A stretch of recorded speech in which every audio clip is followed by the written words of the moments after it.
You are listening to Plastic Surgery Uncensored with Dr. Radi Raban on Revolver Podcast. Welcome to another episode of Plastic Surgery Uncensored. I'm super excited. We have my dear friend Melinda, the beauty broker all the way from New York City. We're doing yet another episode, and this one is about what's trending. I think based on you and me together, we should kind of have a sort of a pulse on what's trending, past, present, and future. Listen in so that you can get all the chisme, as my wife says, about what's going on in the world of plastic surgery. All right, welcome to another episode of Plastic Surgery Uncensored. I'm super excited. It's my name is Dr. Radi Raban, your host, and today we are here with Melinda, our beauty broker, our so-called aesthetic consultant, patient safety advocate, all the way from New York. Melinda and I have done a few episodes together. We're very happy to have you here. You're a great resource in that I think there's a lot of people who tout to be experts in the beauty industry. Those are usually overnight sensations, people who either had something done or have a lot of followers. But what I love about you and what you're doing is in terms of advocating for patients, I think you are really doing a great job of using research and evidence and all the different physicians you have and really trying to usher patients in what you feel is the best direction. So thank you for coming. Thank you for having me. I'm excited to be here. Of course. So this session, what we're going to do is we're going to talk about, let's start out with sort of this last decade, okay? What happened in the last decade from 2010 to 2020? What did you see in the decade? I'll tell you my thoughts in a second. But what was your whole lot? We saw a lot this past decade.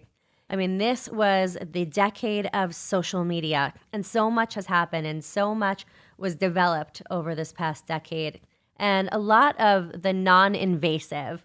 I feel like a lot of non-invasive procedures and fillers. They were really trending hard. The BBL. You know, the famous BBL where everyone's doing fat transfer. They want these really super curvy, hourglassy bodies. So more was more from, 2010 to 2020, this past decade. And we're seeing a lot of, the repercussions just kind of rearing their ugly heads now. Yeah, of course. I mean, anything you do whenever you push the envelope, you're always going to kind of find that edge. I think for me as a plastic surgeon, what I noticed over the last decade was all the plumping effects. So what were the things that we saw? We saw obviously buttock growth, right? You went from J-Lo, which was considered to have a natural large butt, to Kim Kardashian, which then pushed the envelope to someone like Nicki Minaj, and it just kept on going. That really catapulted the BBL or fat transfer to the butt. There was always those implants, but then all of a sudden the BBL made it seem like it was a win-win, right? Because what you were doing with the BBL was that you were sucking out fat somewhere, aka undesirable, and then putting it somewhere, aka gaining, benefit. So that BBL trend was out of control. Of course, there was a ton of issues. I think I was on a few news outlets when there was a ton of deaths in Miami in particular, with women going in and getting what's called fat emboli and deaths. Yeah. It was not just in Miami, but it was really happening there that it brought to center focus. Filling of the lips got out of control. I mean, you had people that were it was becoming ridiculous to the point that, and that was popularized by the lip kit, which took it yet to, there's always someone that pushes it out of the park, Right. I found that so funny that afterwards she came back and she's like, oh, I reversed it. After you made $1 billion, you reversed your lips. Like, that's like that's insane. Right. I no longer want the big lips anymore. Yes, because I made enough money off of it. Right. Trends were also, I think that we saw some trends in terms of explantations. Explantation, high definition lipo. We didn't talk about that. So we'll get to, explantations is just the beginning. I think explantations were at the beginning of that trend, but it sort of started in 2019-ish. High def lipo, which I don't do, but that was super popular. People are going, what the F is that? Is that like high def TV? Is that 4K? No, but it's doing liposuction with laser lipo or things of that nature, or ultrasound liposuction where you would be etching, actually creating shape out of the fat. Again, that's a controversial conversation we'll get to, but Right. that was Everything's so trending. controversial. Well, right? the thing about it is anything that you do that's at the outer edges is going to have repercussions. Repercussions then turn into controversy. It isn't so much that like if you don't have abs but you etch abs out of fat, that's controversial. Like, oh my God, but you're lying, you don't really have them. I don't give a shit. Right, but what's going to happen when that ages? Right. The controversy occurs as the aftermath of the procedure that you did. I don't really care if you want to have ginormous butt, but do you want to die over it? That's where the controversy occurs. Right. What other? This ponytail lift that Bella Hadid popularized, which is this sort of eyebrow lift, which Lateral endoscopic lateral brow. Which, by the way, that's not a new thing. It was just popularized because again, it takes a celebrity to push it out into the realm. And then the lip lift. My God, I mean, the number of people having lip lifts. I'm talking 22-year-old girls with perfectly normal lips right. having a lip lift and It's they can't gotten out even of animate control. or talk. Right. That's another popular thing. So those are a lot of the, at least as far as I saw, really big trending procedures in the last decade. Trending in a lot of the wrong people, the wrong candidates. You're not the right candidate for something, you don't do it. But I think a lot of people were just like pushing the envelope. They really just wanted to get the procedure done because it was trending and they're doing it. So we're fixing a lot of it. So moving forward, so then obviously like any pendulum, right? It eventually, I don't want to say normalizes, it just swings the other direction. Mm-hmm. Normalize would assume that the pendulum came back to the middle and stopped. It never does that. People always say, well, I'm waiting for it to normalize. It never normalizes. It just goes from the far, far left to the far, far right to the far, far left. So I don't necessarily know that anytime soon big butts are going to go out of favor, but we definitely know big breasts are slowly going completely the opposite direction. Completely. And you do a lot of breasts. So talk to me about that. Well, I'll tell you, from just my experience and talking to clients, every single day we have about 3 or 4 clients who come in and say, I want these things out of my body. I think I'm getting sick. I think I have an immunocompromised system and it's creating some type of breast implant illness, or, I'm just worried about my health and I want to get these implants out. And it's one of these like exhausting conversations that I have to have with the client. What's the answer? What's the right and the wrong answer to that? Well, I think this is really this is, me, I love to talk about things that are actually scientifically driven. So there are 2 separate entities and they're colliding at the same time. And breast One of implant them is BII, breast implant illness, which is now given a real name. Before it was all kinds of different names. Over the last decade, patients were constantly complaining of things and nobody knew what the hell to call it. Now we've called it something, so that's a start. And the other is ALCL. So for those listening, let's describe them so we know, because they often get mumbled jumbled together.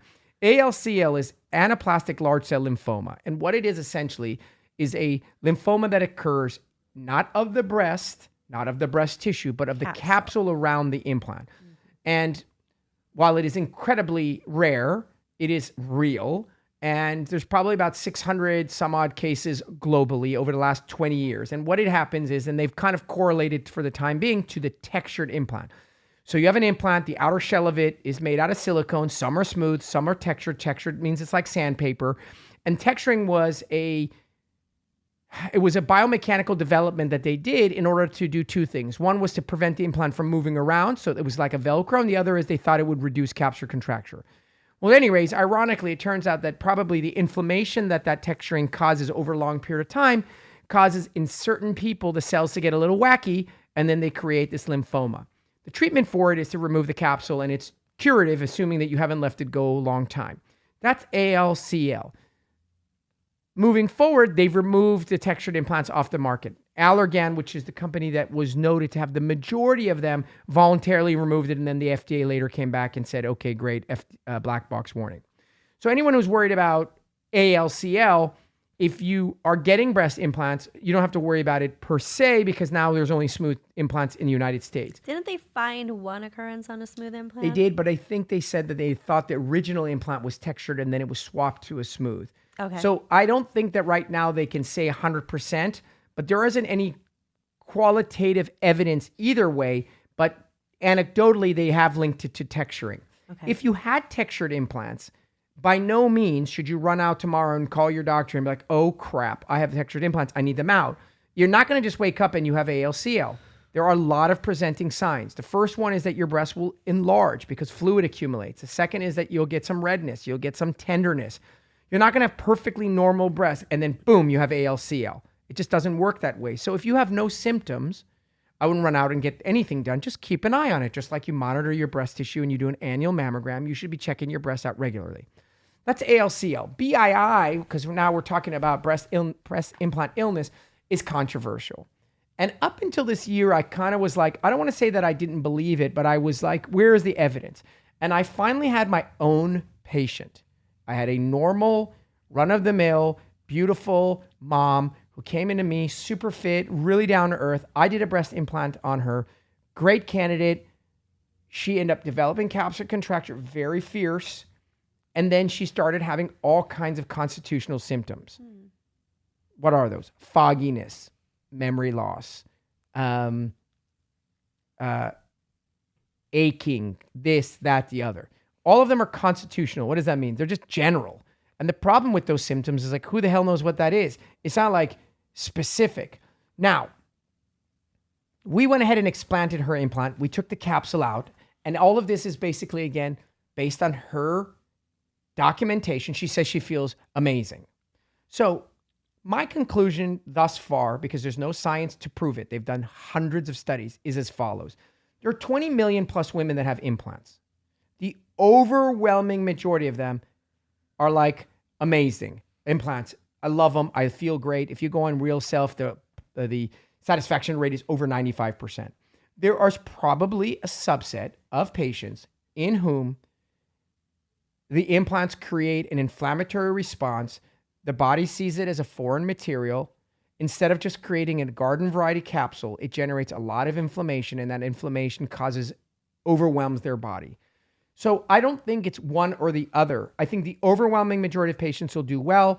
I think some people, and we have no way of knowing who they are now, may not do as well with them, in which case that small subset will probably need them removed. Well, I'm also saying, there's a lot of fear mongers about the breast implant illness out there. As soon as you talk about breast augmentation, all of a sudden our comment sections on Instagram get flooded with, how dare you, implants are bad. They're going to make you sick.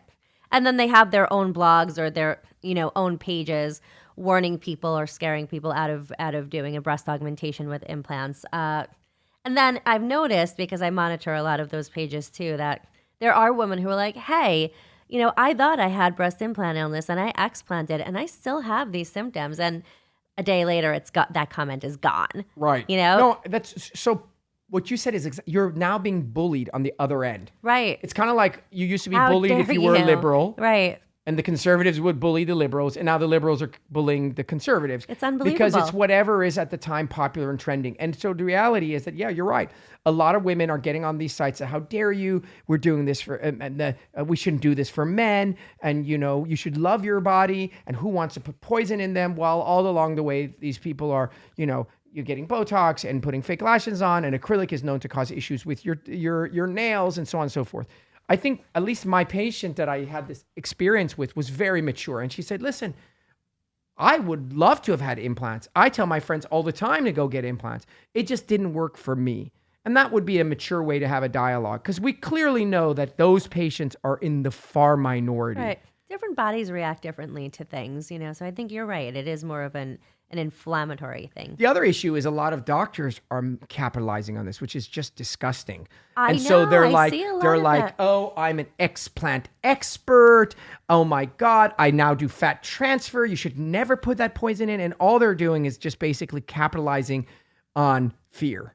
And they're just trying to create a sort of a niche for themselves while this is a hot topic. There's a surgeon, Dr. Lynn Souter. Do you follow her? No. She's got a great page. She kind of makes a lot of sense out of it, but she speaks very logically, and it's all like on science-based evidence. And I just love everything she writes and everything she has to say. I'm like, you make the most sense out of any of these explant doctors that I've ever seen before. She does a lot of explantation, but she's a brilliant doctor. If you guys, well, yeah. Listen, again, like I said, I think if the patient is reasonable and you have a conversation, because people think just explanting is just explanting. They don't realize, literally, I saw a patient last week who explanted and is miserable right now because her body, not because she doesn't feel good without the implants, it's because she looks terrible.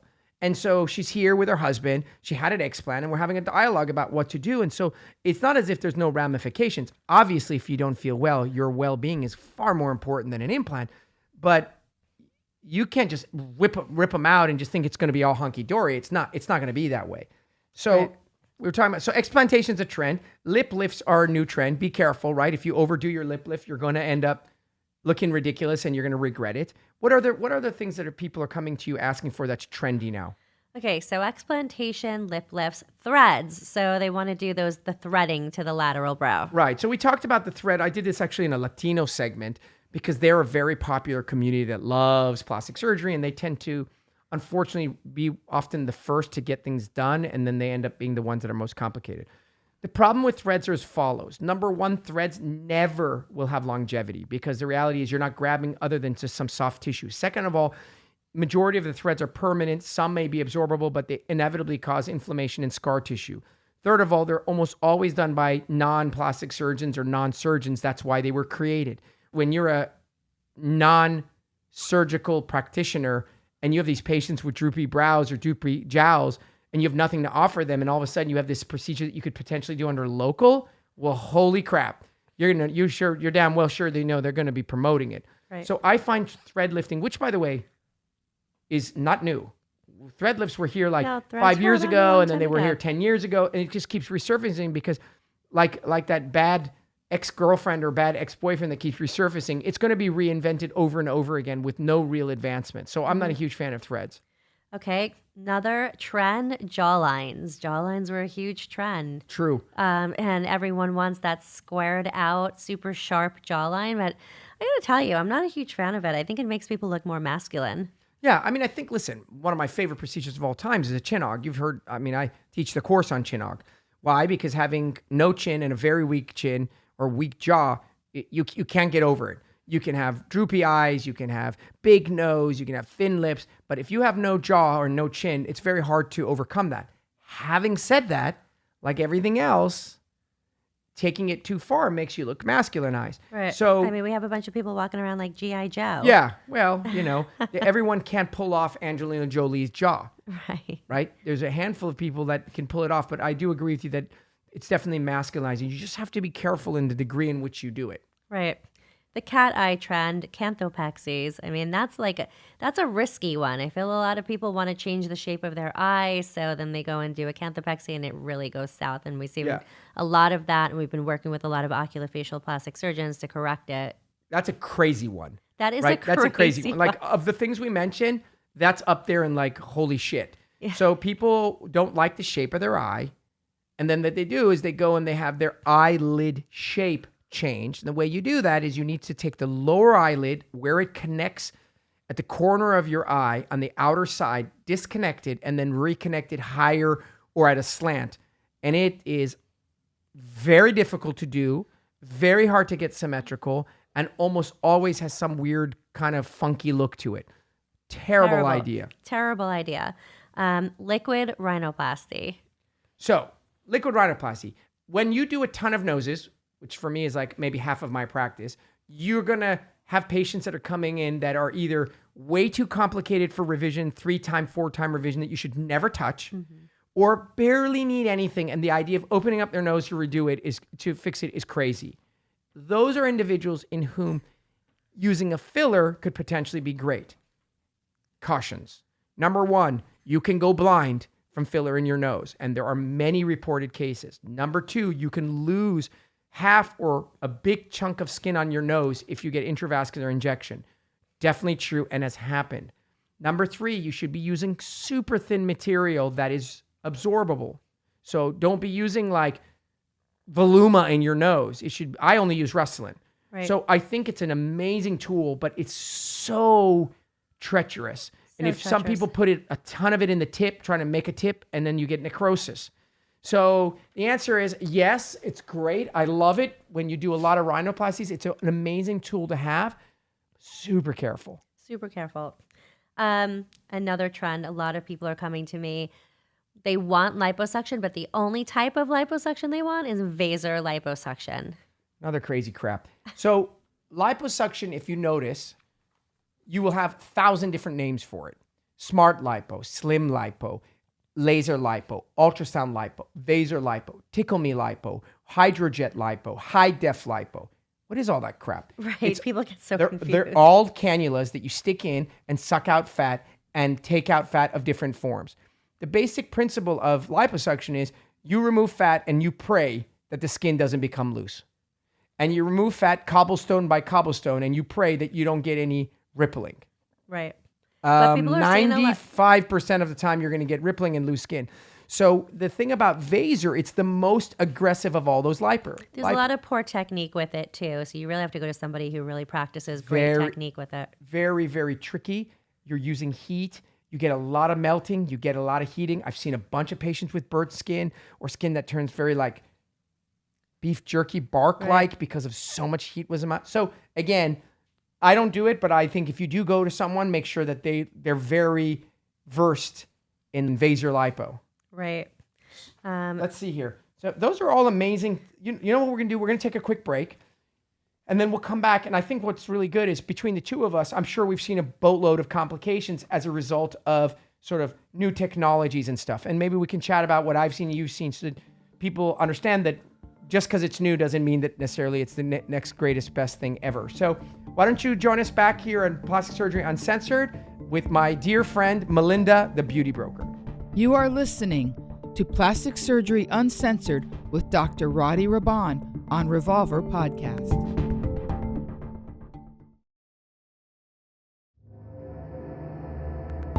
All right, welcome back to Plastic Surgery Uncensored, here with Melinda, my dear friend from New York. We were having a chat about trends, which I think is really interesting. You just rattled out so many of them that came to mind with me.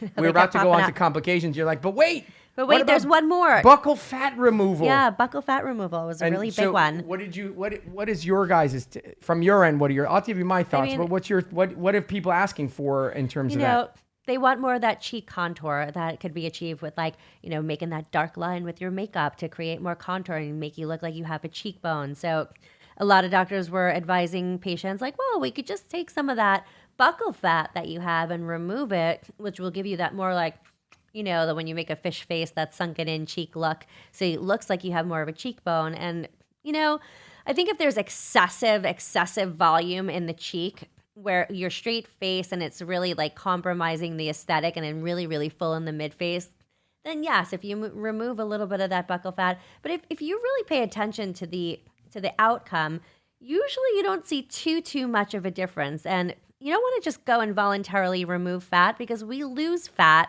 in our face as we age. So I'm not the biggest advocate of it. There's 5% of people that really, really would benefit from it because they have that fuller face, that fuller cheek. But ultimately, I don't think it's a wise move.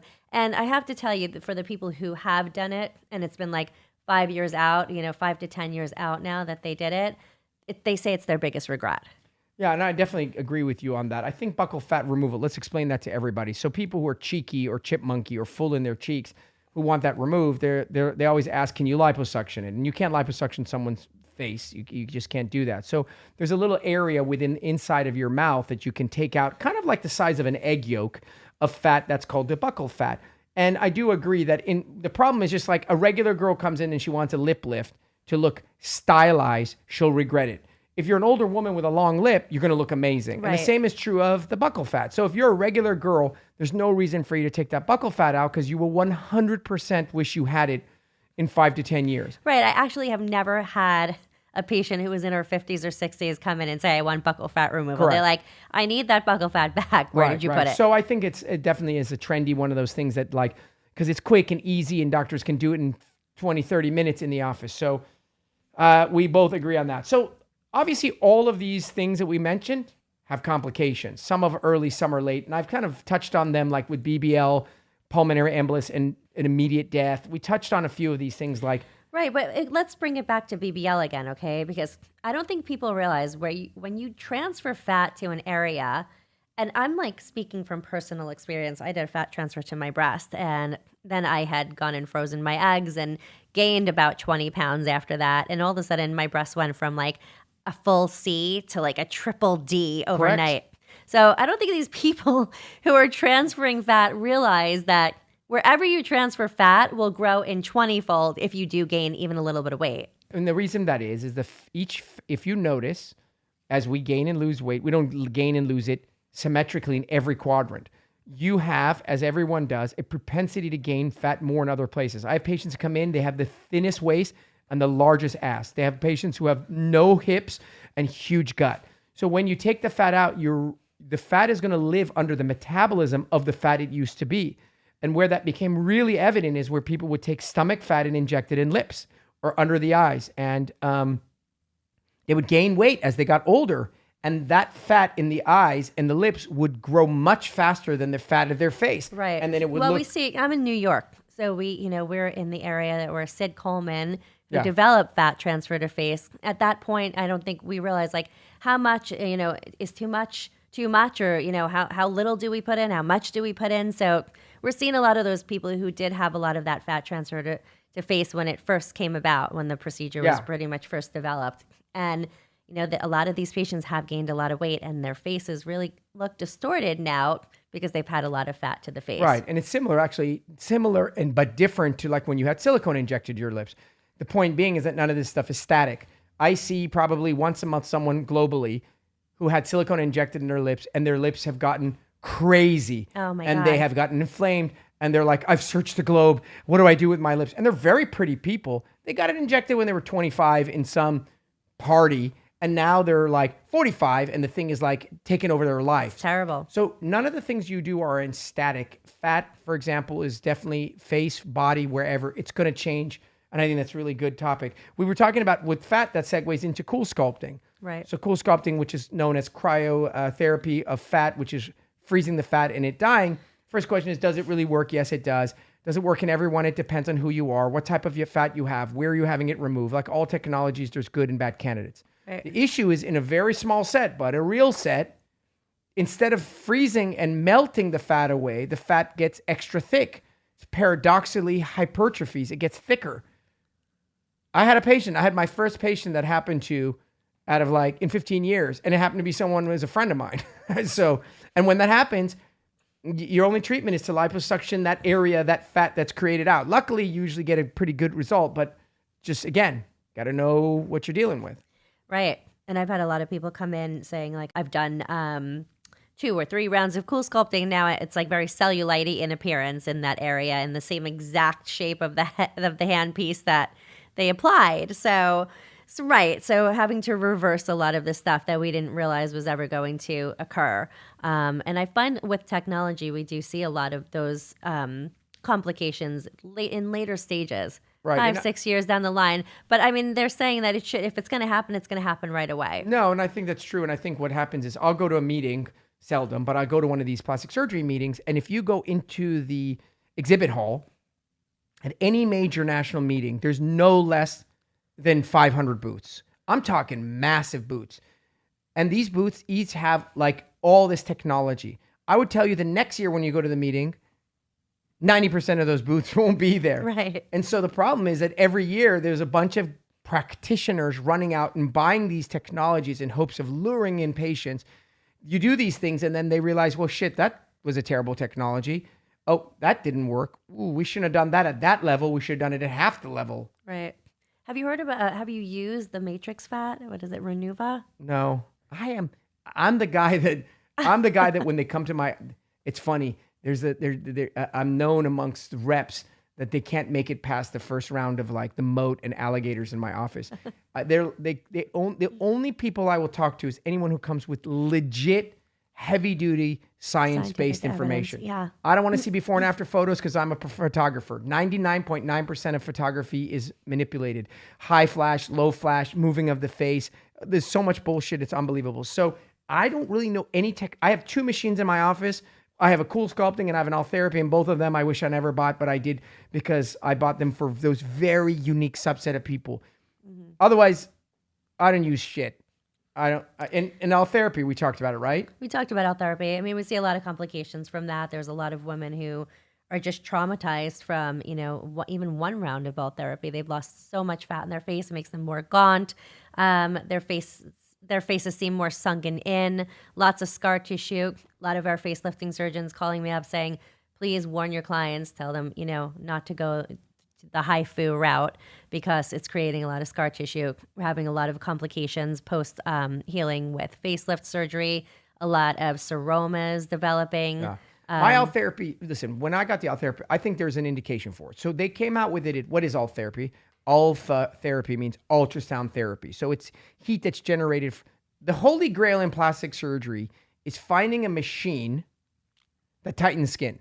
Right. Once I have that, I'm done. I'll have 8 of the machines. I'm good to go. There is no such machine. Right. Because in order to tighten, it's really denaturing the tissue. Yeah, you're basically, whatever the case is, heating it or whatever it is. So alt therapy came out, and the idea was that it was the only FDA-approved device that tightens the skin of the face. So if you look critically at the results, you find out that in the faces that you see the best results, it were really full faces.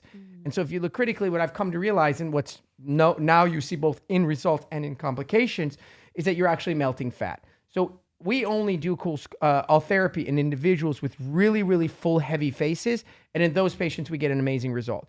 If you come in with thin face, not a lot of sub-Q fat, and you're starting to jowl a little bit, it's the worst thing you could possibly do. Worst candidate for that exact procedure, yeah. So one of the biggest things is, so this leads me to our last area, which is bad outcomes for unhappy patients. Unhappy patients should then go and help warn other people, right?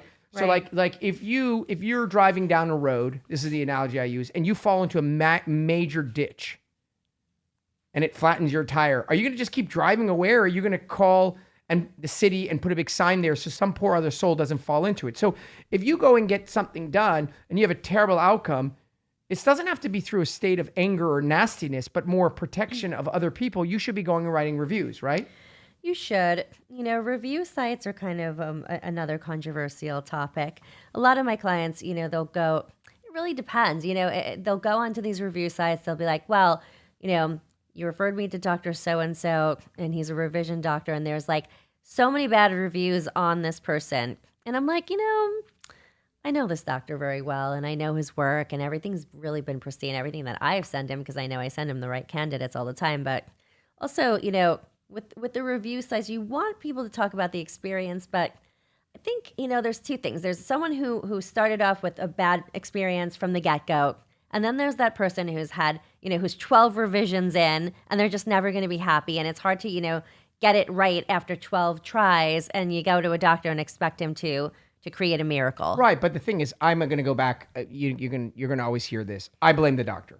Right. Okay, listen, I have probably 4 or 5 bad reviews. You can tell which ones are the crazy people. I waited in Dr. Raban's office for an hour.